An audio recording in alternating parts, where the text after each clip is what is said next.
Let us begin with a geological fact that is, when you sit with it long enough, genuinely terrifying. The people of Pompeii did not know they lived next to a volcano.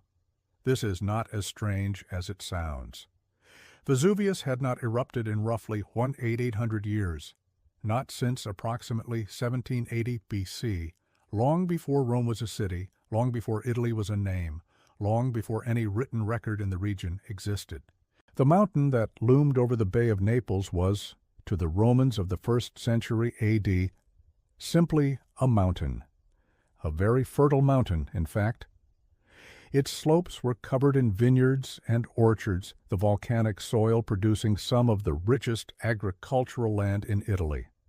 The wine of the Vesuvius region was famous across the empire. The mountain was not feared, it was celebrated.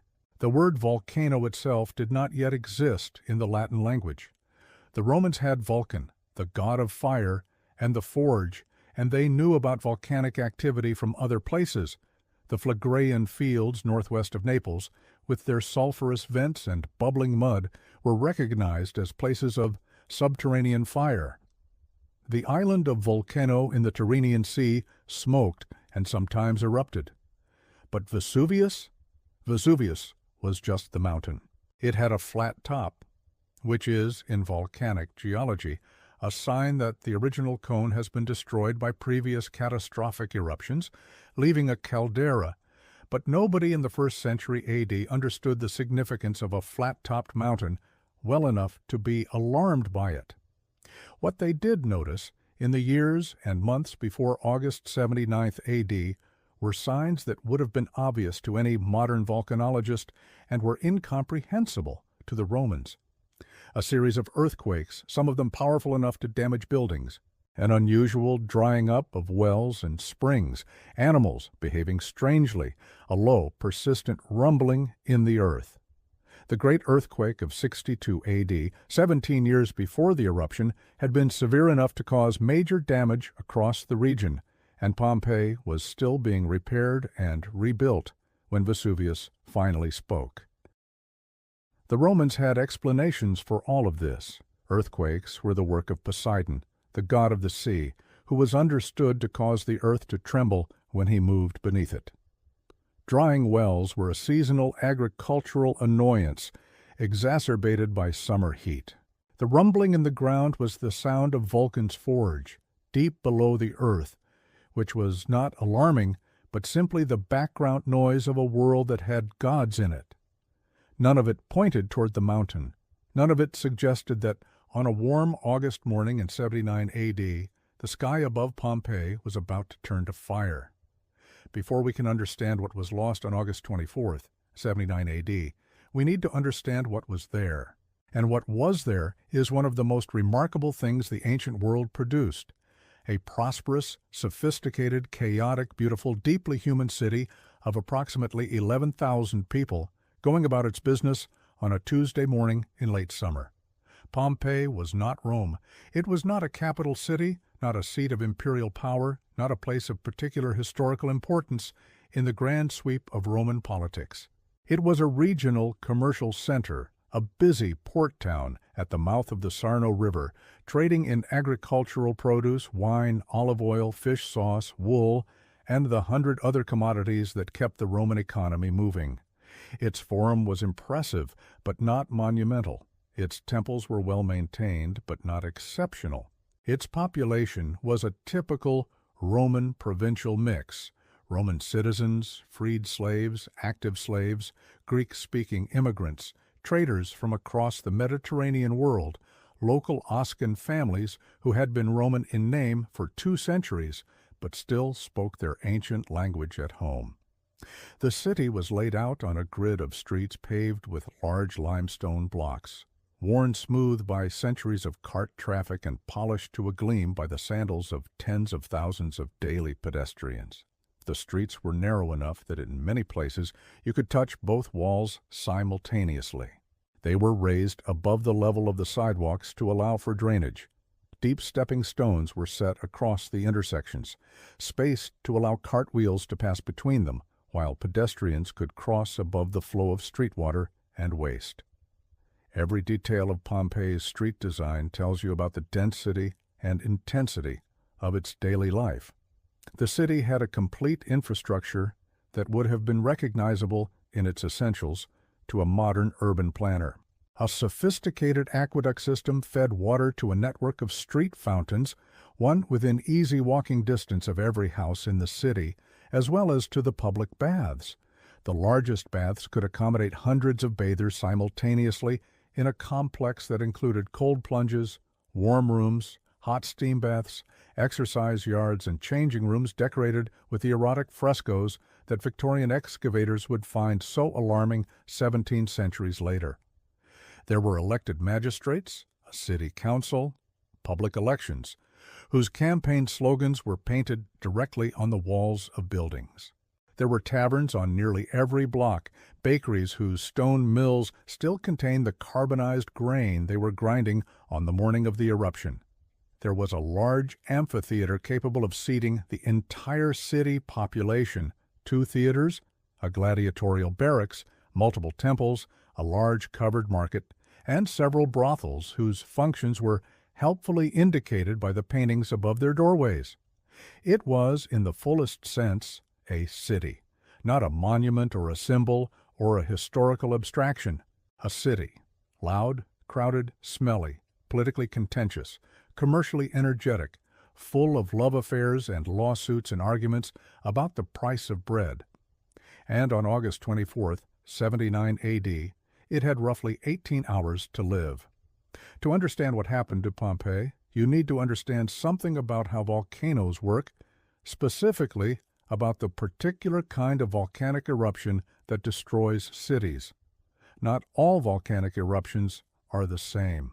The eruptions that most people imagine, the slow-moving rivers of lava that flow from Hawaiian volcanoes, dramatic but survivable, allowing days or weeks for evacuation, are one end of the volcanic spectrum.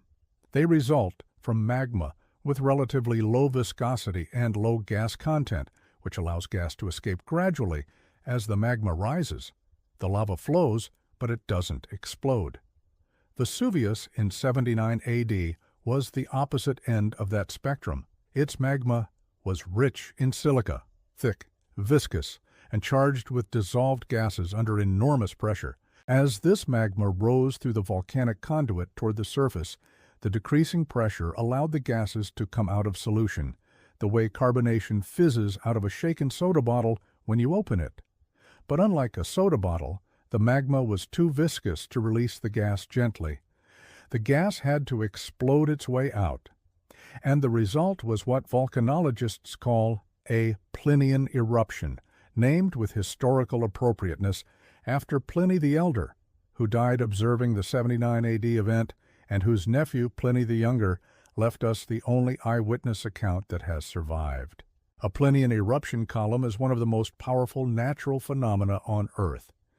The eruption of Vesuvius on the morning of August 24th generated a column of ash, gas, and fragmented rock that shot upward at several hundred meters per second, reaching an altitude of approximately 20 to 30 kilometers, well into the stratosphere.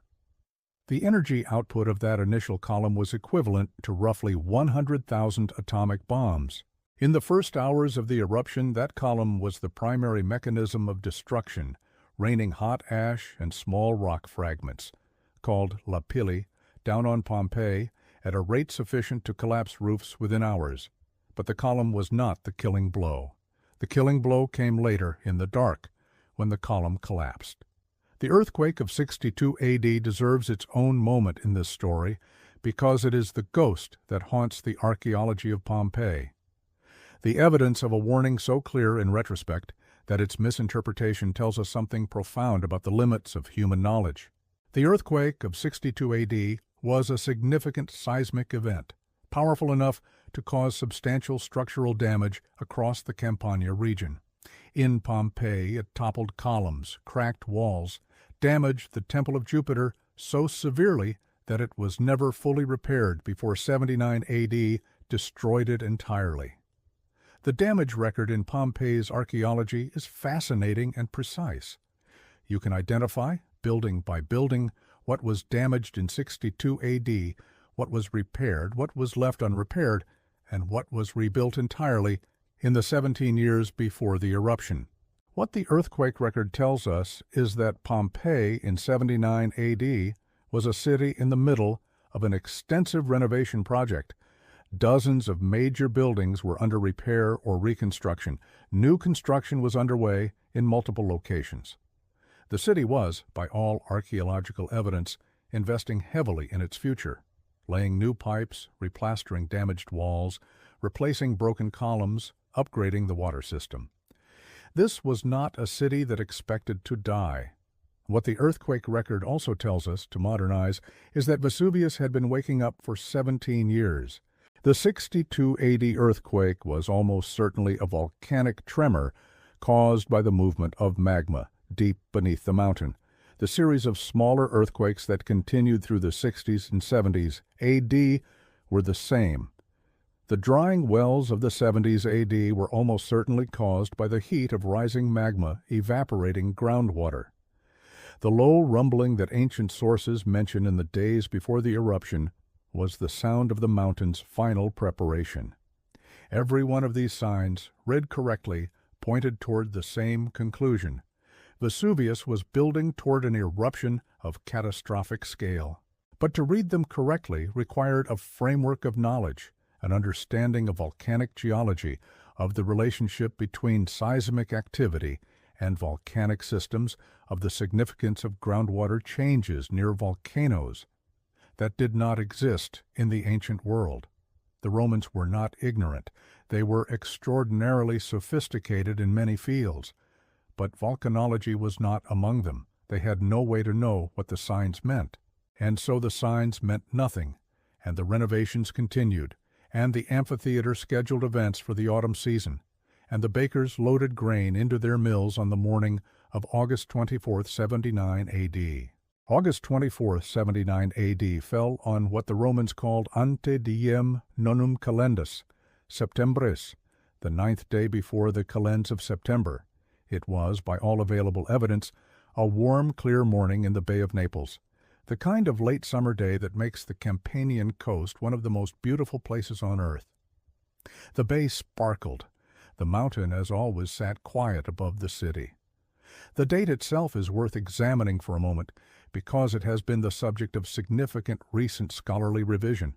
For centuries, August 24th was accepted as the date of the eruption, based on the manuscripts of Pliny the Younger's letters. But some manuscript versions give a date in late October or early November, and the archaeological evidence from the excavations has, over the past few decades, accumulated in favor of an autumn date rather than a summer one. Pomegranates found in the ruins were ripe. They ripen in autumn. A coin hoard found in one house included a coin minted after August. Some victims were found wearing warm clothing more consistent with autumn than high summer. The debate continues, and the traditional August 24th date has not been definitively displaced. But the uncertainty matters because it reminds us of something important. Even the basic facts of one of the most famous events in ancient history are still being argued over, still being revised in light of new evidence. Pompeii is not a closed book. It is an active research site that continues to overturn what we thought we knew. Whatever the exact date, the morning began normally. The bakers had been working since before dawn. Roman bakers always started early. The grain mills grinding through the pre-dawn hours, the bread going into the ovens while the city still slept. The thermopolia, the Roman equivalent of fast food restaurants, with their large terracotta containers set into stone counters and filled with cooked food and wine, were opening for the morning trade. The water sellers were filling their jugs at the street fountains. The shops along the main streets were pulling back their wooden shutters and laying out their goods on the counters that projected into the street. And then, somewhere around noon, or perhaps early afternoon, or perhaps mid-morning, the ancient sources are imprecise about the exact time, Vesuvius exploded.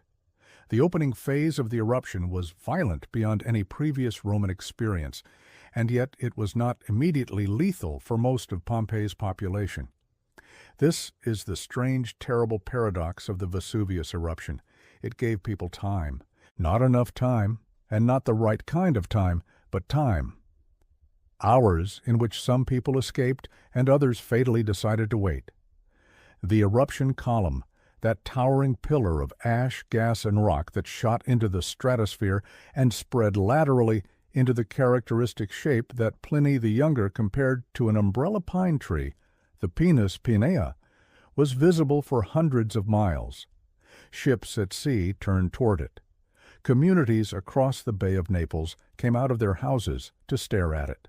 In the cities and towns directly downwind, and Pompeii lay directly in the southeast shadow of the prevailing wind, the sky darkened almost immediately as the ash cloud spread. The fallout from the column began within minutes of the initial explosion and did not stop for hours. Lapilli, small, porous fragments of volcanic rock called pumice, ranging in size from gravel to golf balls, rained down on Pompeii at a rate that rapidly became dangerous. The accumulation on rooftops was measurable within the first hour. By the second hour, roof collapses had begun. By the fourth or fifth hour, the accumulated depth of pumice in the streets and on the rooftops was approaching a meter. For the people of Pompeii, this was the decision point. The eruption was unmistakable and terrifying. The darkness was deepening. The ash cloud was blocking the sun, turning afternoon into a strange orange-gray twilight. Hot pumice was falling from the sky, burning exposed skin, covering the streets. The air smelled of sulfur. The ground continued to shake with ongoing seismic tremors. The situation was clearly catastrophic. The archaeological evidence, the distribution of bodies within the city, the positions in which they were found, the objects they were carrying, tells us that a substantial portion of Pompeii's population left during this phase. They grabbed what they could carry, money, jewelry, important documents, and they walked or ran out of the city through the city gates, heading away from the mountain. The roads leading south and southeast away from Vesuvius show evidence of this flight. Bodies found along the road, people who made it far but not far enough, who died in the open air rather than under collapsed roofs. The people who stayed did so for reasons that are not fully recoverable from the evidence, but are humanly imaginable. Some may have believed the eruption would pass as the earthquakes had passed. Some may have been physically unable to leave, the elderly, the sick, the very young. Some may have been tending to animals that could not easily be moved, or guarding valuables too heavy to carry. Some, perhaps, simply could not believe that the world they knew was being destroyed around them. The mind's resistance to accepting unprecedented catastrophe is well documented. The people of Pompeii, in the first hours of the eruption, had no previous experience against which to measure what was happening, no framework for understanding that this was not a thing you waited out. The specific physics of what happened to Pompeii during the pumice fall phase deserve careful attention, because they are less intuitive than they might appear, and because understanding them changes the picture of how the city died. Pumice is unusual among volcanic ejecta because it is extremely porous, full of gas bubbles trapped as the magma cooled rapidly during its explosive ejection from the volcano. This makes it lighter than it looks. A golf ball-sized piece of pumice weighs only a fraction of what a solid rock of the same size would weigh, and it floats in water. But it falls from the sky at the same velocity as denser material, and when it hits exposed skin, it burns. The pumice ejected during the 79 AD eruption was hot, several hundred degrees Celsius at the time of eruption, cooling during its ascent and descent, but still dangerously warm when it landed. The accumulation of pumice on Pompeii's rooftops presented a structural problem that the Roman engineers who built those roofs had not designed for. Roman Pompeian roofs were typically made of terracotta tiles on a wooden frame, excellent for shedding rain, entirely adequate for the snow loads of a Campanian winter, but not designed for the continuous accumulation of volcanic material. Modern structural analysis suggests that most Pompeian roofs would have been able to bear approximately 100 150 kilograms per square meter, before collapse. The pumice was accumulating at a rate that would have exceeded this threshold within 4 to 6 hours of the eruption's onset. The sequence of roof collapse moved systematically through the city as the night progressed. Buildings with heavier pre-existing loads collapsed first. Buildings with older, weaker roof structures collapsed earlier than those recently rebuilt. The shops and warehouses, with their wide, unsupported spans, were more vulnerable than the tightly packed residential rooms of the working-class neighborhoods. The great public buildings, the basilica, the temples, the baths, had massive stone colonnades and vaulted ceilings that held longer, but which eventually failed under the accumulated weight. People sheltering inside buildings when the roofs collapsed had no warning and no escape.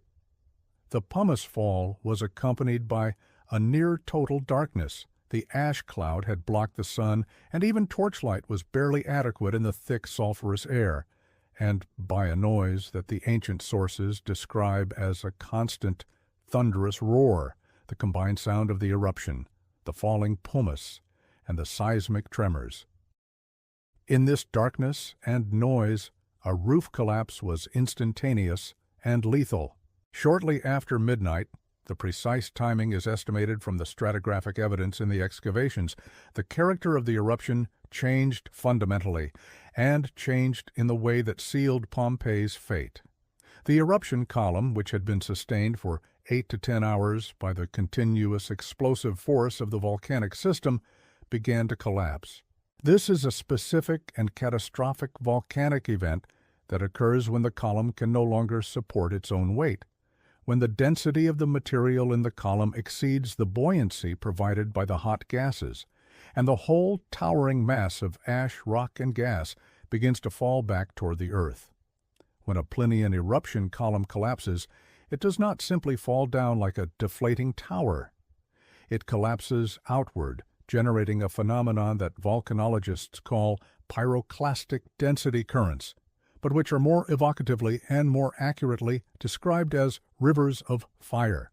A pyroclastic flow is a superheated mixture of volcanic gases, ash, and rock fragments that flows across the landscape at speeds between 100 and 700 kilometers per hour, with temperatures ranging from 200 to 700 degrees Celsius. It is not lava. It is not simply hot air. It is a dense, fast-moving avalanche of incandescent material that flows like a liquid and kills like a furnace.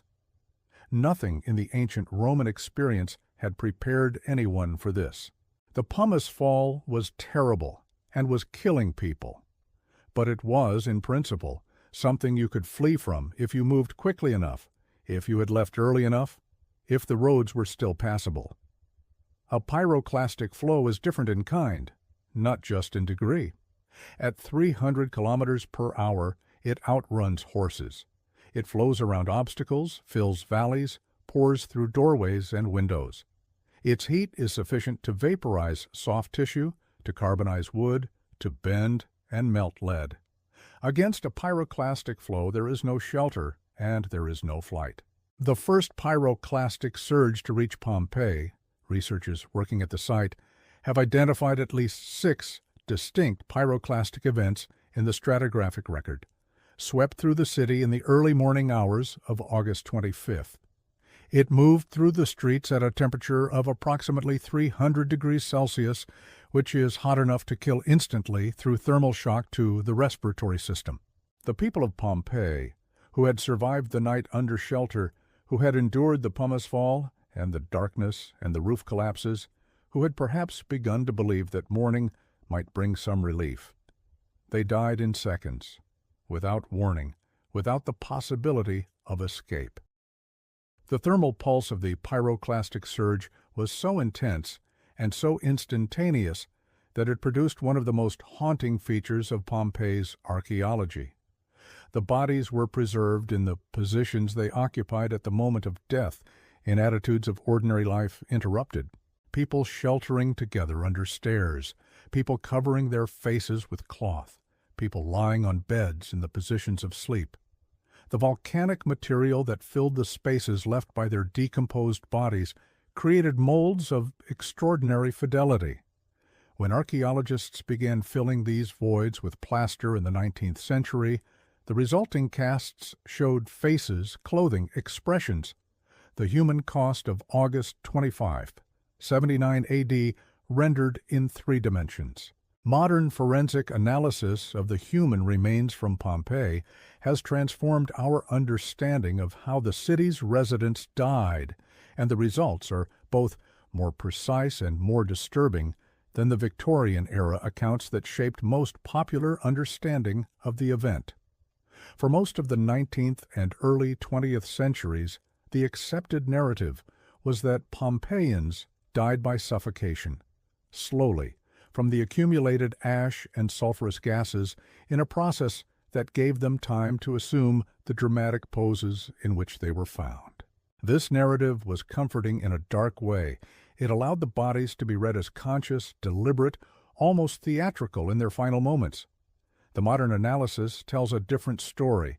Examination of the skeletal remains from Pompeii, particularly from the beachfront at Herculaneum, the neighboring city that was also destroyed, where conditions preserved bones in exceptional detail, shows evidence of instantaneous death at extremely high temperatures. The bones show a phenomenon called heat-induced fracturing, explosive cracking caused by the rapid vaporization of moisture within the bone tissue when exposed to temperatures above 300 degrees Celsius. This does not happen slowly, it happens in fractions of a second. Analysis of the cranial bones from Herculaneum shows evidence of brains literally exploding from the heat. The skull fragments are blown outward from the inside, a pattern consistent with the instantaneous vaporization of cranial fluid. The vitrified black material found within the skulls is carbonized brain tissue, preserved by the rapid sealing of the pyroclastic surge material around the remains. The eruption of Vesuvius on August 24-25, 79 AD deposited between 4 and 6 meters of volcanic material over Pompeii. This was not a uniform blanket. The stratigraphy is complex, reflecting the multiple phases of the eruption, the different densities and compositions of the various pyroclastic events, and the way the material flowed around obstacles and filled depressions. But the essential result was the same. A city of 11,000 people, with all its buildings, its streets, its art, its food, its tools, its texts, and its dead, was buried under the equivalent of a 3-story building's worth of volcanic rock and ash. The burial was, in one respect, extraordinarily thorough. The thick deposit of volcanic material sealed the city against the oxygen and moisture that are the primary agents of organic decay. Wood carbonized rather than rotting, bread in the ovens carbonized rather than decaying. Organic materials that would have vanished within decades in normal conditions survived in carbonized form for nearly 2,000 years. The frescoes on the walls of Pompeian houses, exposed to the damp air of an excavation, survive today in states of preservation that no above-ground Roman painting can match. The city was destroyed, but in being destroyed, it was also perversely preserved. The immediate aftermath of the eruption produced a landscape that was unrecognizable as the place it had been. The coastline itself had changed. The eruption deposited new land along the shore, pushing the coastline of the Bay of Naples outward. The Sarno River, which had made Pompeii's port commercially viable, was clogged with volcanic debris. The fertile agricultural plains around the mountain were buried under meters of ash. The entire region was, effectively, destroyed as a functioning economic landscape. The surviving population, those who had fled before the pyroclastic flows, those in neighboring towns far enough from the mountain to escape the worst, returned to find a landscape in which all familiar landmarks had disappeared. The mountain itself had changed shape dramatically, its summit lowered and reshaped by the violence of the eruption. The cities were simply gone, invisible beneath the gray-brown plain of volcanic deposit. Survivors who had lived in Pompeii their entire lives could not locate their own former homes. The Roman imperial administration responded with characteristic efficiency. The Emperor Titus, who was known for his capable management of crises, dispatched commissioners to organize relief and reconstruction.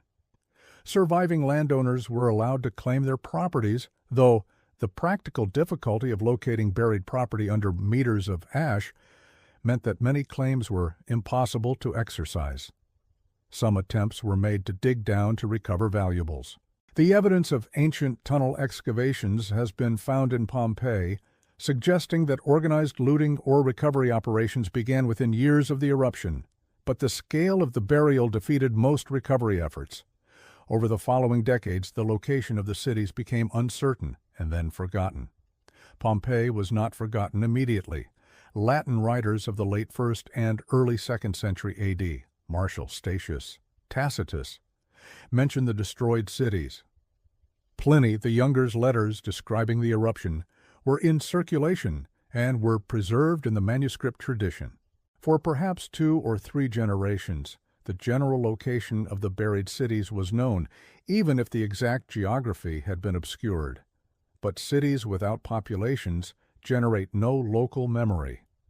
The farmers who eventually returned to the volcanic plains and planted vineyards in the enriched ash soil had no stake in remembering what lay beneath them.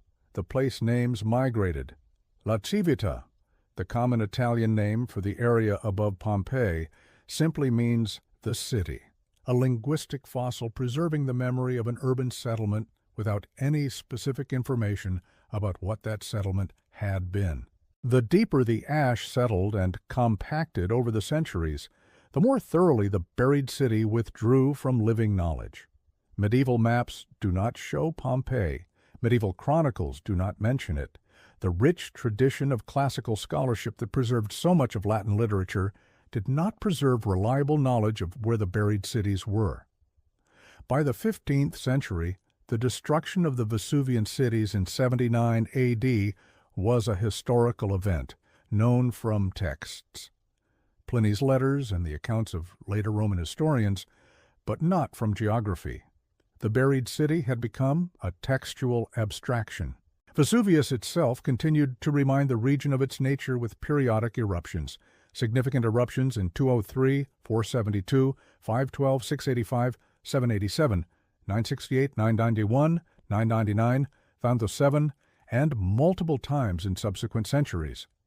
The mountain was well understood as active and dangerous by the medieval period, a persistent geological reality of life in the Bay of Naples. But each eruption covered the old with new material. The burial deepened. The location of the 79 AD cities became further obscured. The volcano that had destroyed Pompeii was also, in a sense, its protector. Each new eruption layer added to the seal that kept the old city preserved in its anaerobic tomb. The rediscovery of Pompeii did not happen in a single dramatic moment. It happened slowly, confusingly, across nearly 2 centuries of increasing awareness, false starts, and gradually escalating excavation. And in happening this way, it effectively invented the modern discipline of archaeology. The first significant find came in 1592. The architect Domenico Fontana, digging a channel to redirect the Sarno River, cut through the buried ruins and found inscriptions and wall paintings. He noted these finds and moved on. The significance of what he had cut through was not recognized or not acted upon for another century and a half.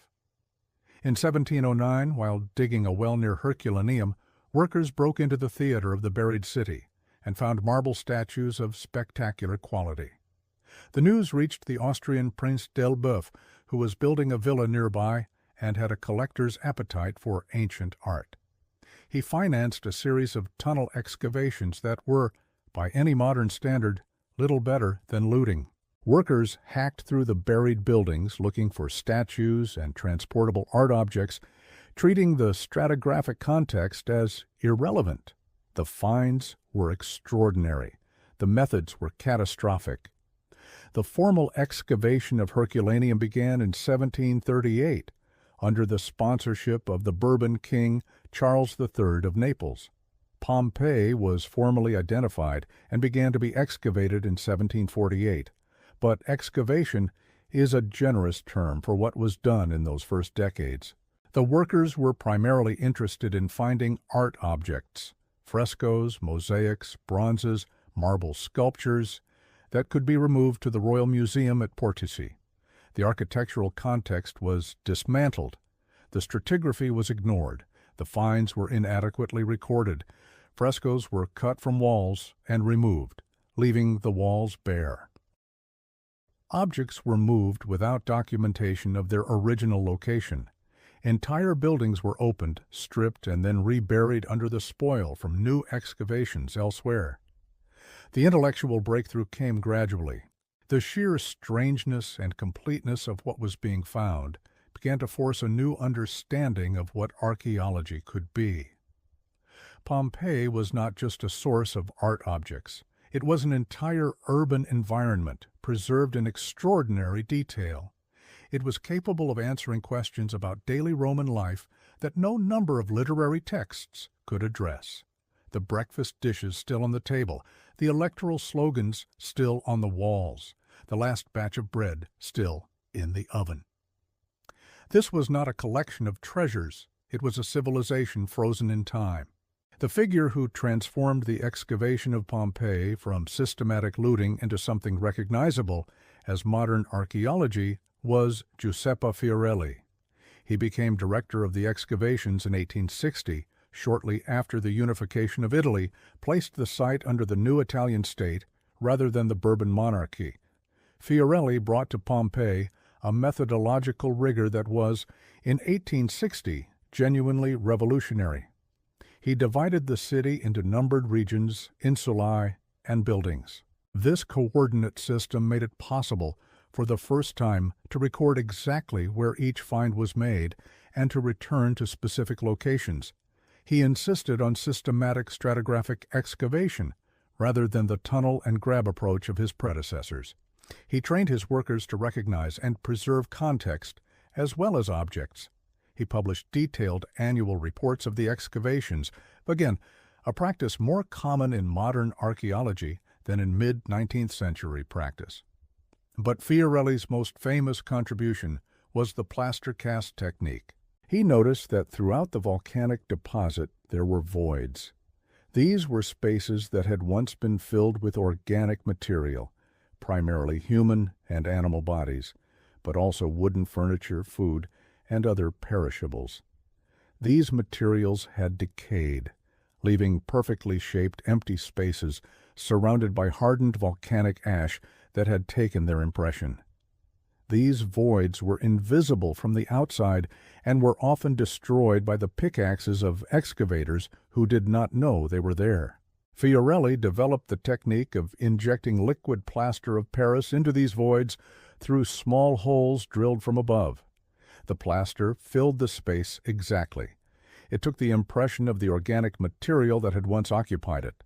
When the surrounding volcanic material was carefully removed, what emerged was a three-dimensional cast of the object at the moment of the eruption's passage.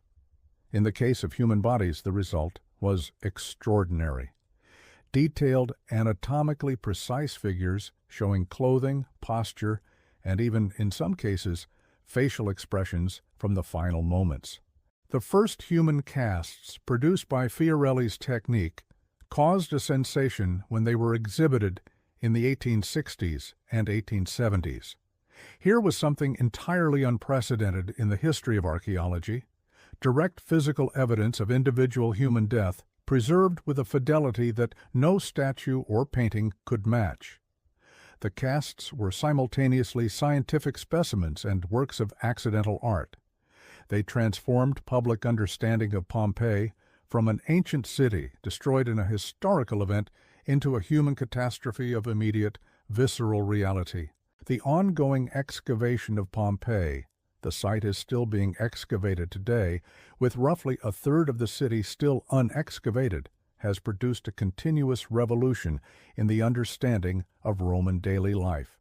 And that revolution has repeatedly overturned comfortable assumptions. The discovery of the city's economic infrastructure Its bakeries, its taverns, its garum factories, its workshop complexes revealed a Roman economy far more sophisticated and commercially integrated than the literary sources had suggested. Those sources were written almost exclusively by upper-class Romans who often affected disdain for trade. Pompeii turned out to be a city of small businesses, a city of street-level commerce, a city of entrepreneurial activity at every social level. The electoral slogans painted on the walls, preserved in extraordinary quantities, often hundreds on a single street, showed a political culture of neighborhood organization. Trades associations endorsed candidates. Women and freed slaves participated in political life in ways that the formal legal record does not acknowledge. The art of Pompeii, its frescoes, mosaics, sculptures, and domestic shrines, revealed a visual culture of startling variety and sophistication. The famous erotic frescoes of the brothels coexist in the archaeological record with landscapes of refined sensitivity. There are mythological paintings of real artistic ambition. There are trompe-l'oeil architectural paintings that manipulate perspective with technical virtuosity. This was not a provincial backwater. This was a city with genuine aesthetic culture connected to the broader Mediterranean world of images and ideas. The food record from Pompeii has been a source of particular fascination. Carbonized remains of bread, olives, figs, dates, walnuts, fish, eggs, cheese, and dozens of other foodstuffs have been recovered and analyzed. The garum industry, the fermented fish sauce that was the ketchup of the Roman world used in virtually every dish, is documented in astonishing detail. Even the specific fish species used and the production methods employed have been identified. The diet of Pompeii's residents, reconstructed from the food remains, is identifiably Mediterranean, heavy in grain, olive oil, legumes, and fish. Meat appears as a relatively expensive supplement rather than a daily staple. Pompeii in the 21st century is a paradox, the best-preserved ancient city in the world, and one of the most endangered archaeological sites on the planet. The 3 million visitors who come to Pompeii every year bring revenue and attention. They also bring the slow physical damage of millions of footsteps across fragile ancient surfaces, of body heat and breath, introducing moisture into structures that survived 17 centuries of burial, largely because they were sealed from atmospheric humidity. The management of tourist access at Pompeii is a constant, difficult balance between the site's importance as a public heritage resource and its fragility as a collection of ancient materials that cannot be replaced. The structural condition of the site is a long-standing crisis. Decades of underinvestment and inadequate conservation following World War II left large portions of Pompeii in varying states of collapse. Wall collapses have been a recurring problem. In 2010, the Schola Armaturarum, the House of the Gladiators, collapsed after heavy rains, prompting international concern and a significant reform of site management. The Great Pompeii Project, funded by European Union resources from 2012 onward, has conducted extensive structural stabilization and conservation work across the site, and the results have been transformative. New excavations in previously unexcavated areas of the city, the Regio 5 project, which began formal excavation in 2017, have produced astonishing finds. These include intact rooms with frescoes of mythological scenes, never previously known, carbonized food on tables, and graffiti recording the precise date of events in ways that help resolve long-standing chronological questions. The newest generation of scientific tools has brought Pompeii into a new phase of discovery. Multispectral imaging reveals inscriptions invisible to the naked eye. LiDAR scanning maps buried structures without excavation. DNA analysis of skeletal remains is revising our understanding of the city's demographic composition. Results have already overturned assumptions about the sex, age, and relatedness of individuals found together.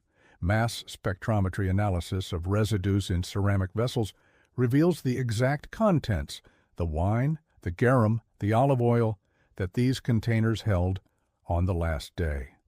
Ground-penetrating radar surveys of the unexcavated third of the city have produced detailed maps of the structures that lie beneath the surface, waiting. There are entire city blocks down there, untouched, since 79 AD. They contain whatever was in them on the morning of the eruption: furniture, food, art, documents, tools, the accumulated material evidence of Roman life preserved in the volcanic seal with the same fidelity as everything that has already been found. The unexcavated portion of Pompeii is one of the greatest archaeological reserves on Earth. The decision of how and when and whether to open it is one of the most consequential questions in the field. There is a philosophical dimension to Pompeii that is not often addressed directly, but that underlies the entire enterprise of the excavation and the entire public fascination with the site. It is the dimension of frozen time. Every archaeological site is, in some sense, a record of the past. But most archaeological sites are records of gradual accumulation and gradual decay. They represent the slow deposition of material over centuries and the slow deterioration of organic remains. What survives is fragmentary. Usually only the most durable objects remain. The picture they provide of the past is inevitably partial, filtered through the physics of preservation, leaving out everything made of wood or cloth or food or paper. Pompeii is different. Pompeii is a snapshot. It is a moment in time captured with the completeness of a photograph rather than the selectivity of normal archaeological survival. The bread in the oven tells us not just that Romans ate bread, which we knew from 1,000 literary sources. It tells us what kind of bread the baker of that particular bakery was making on that particular morning. The half-eaten meal on the table is not evidence of Roman dining habits in general.